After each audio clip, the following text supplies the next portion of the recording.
In this example, we want to solve by using a square root. And this method works for a few quadratic equations, not every one of them. If that method doesn't work, you're going to be factoring using the quadratic formula or maybe even completing a square. But this time we're just going to do this using a square root. We want to isolate this 2a squared, so we'll add 7 to each side. We've got 2a squared is equal to 144. We want to get this a squared by itself here. We got 72 there. We'll take the square root. And remember, anytime you do the square root, you need to put the plus or minus sign. This square root of 72, we should see if we can simplify that a little bit further. If there's any perfect square factors underneath this radical sign, we need to get those out of there. So right now I'm thinking that 72 is 36 times 2. So this could be the square root of 36 times the square root of 2. And so a will be plus or minus 6 root 2. With the next one, we're going to add 12 to each side first.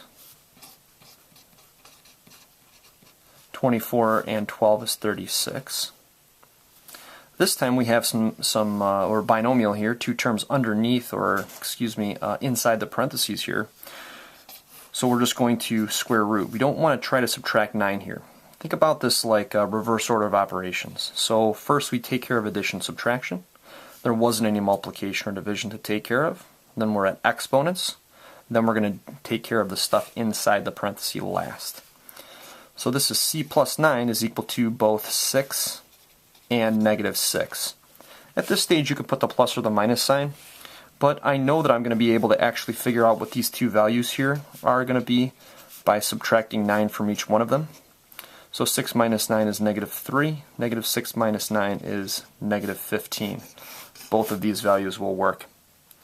Wouldn't be exactly right to have plus or minus 6 minus 9 or negative 9 plus or minus 6. When you just have numbers like that, you want to go ahead and figure out what those numbers actually are. The next one is very similar. So we've got x minus 3 squared, subtracting 48 from each side.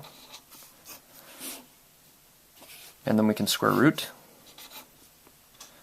And we've got, it should just be an x minus 3 is equal to plus or minus, and this is going to be the square root of negative 48.